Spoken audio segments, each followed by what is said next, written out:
been a busy day, so we're a little late on this one.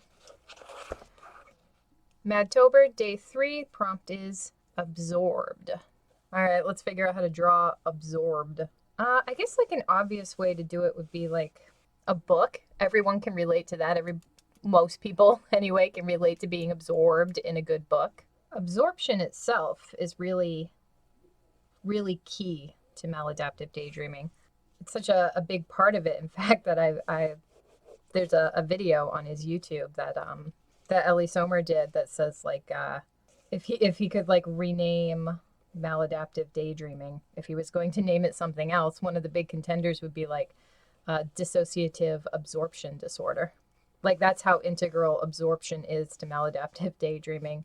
The whole thing could be potentially, if that ever makes it to something like the DSM, could be officially called something like absorption disorder. Dissociative absorption is the ability to, as one would guess, be absorbed in something, which we definitely have. We can be absorbed in our daydreams for really long stretches of time and not really notice our surroundings or the outside world. Not that we're completely 100% detached.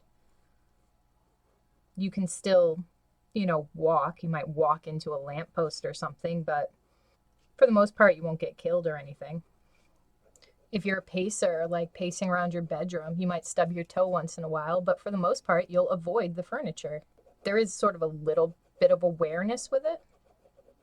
A really common one that most people can relate to is highway hypnosis. Driving in the car, all of a sudden you're at your destination, you don't remember how you got there. Everybody does that. Everybody who's been driving for a while anyway. It's just one of those practice automatic behaviors that you can sort of check out during. Not saying it's advisable for a lot of people, but that's what happens with a practice skill. Like your brain can manage to pull it off while also thinking about other things. In our case, daydreaming.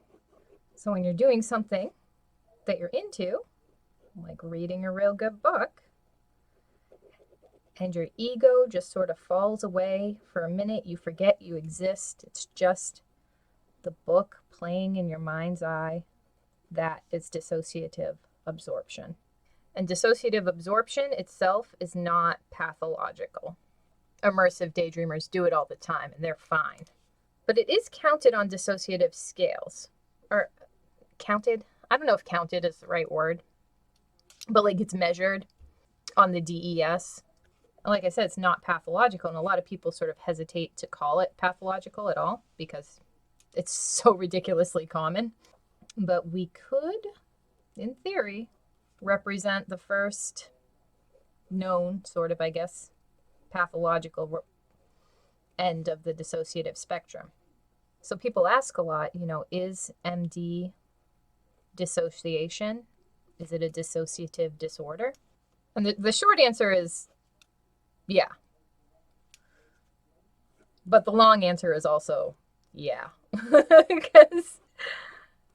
Because when you think of the dissociative disorders, big D, the big D disorders, what they're measuring in their pathology is things like derealization, depersonalization, dissociative amnesia.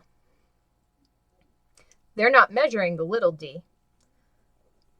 They sort of take note of it, but it's not part of the pathology.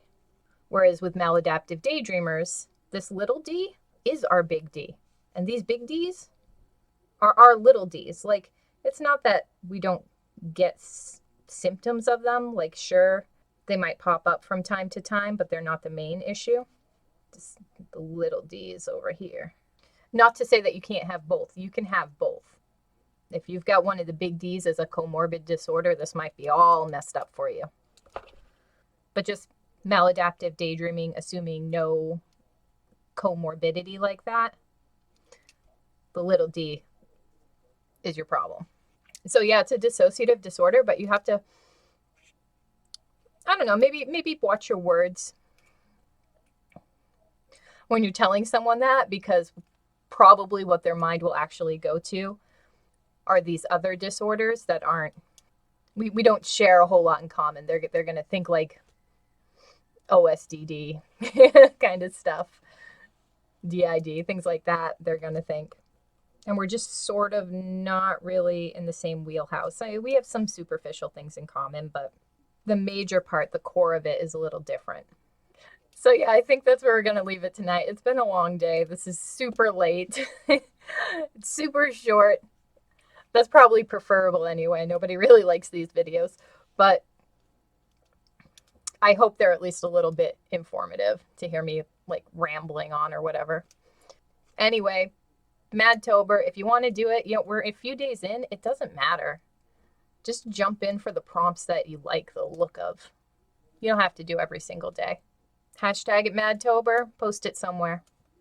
See you tomorrow.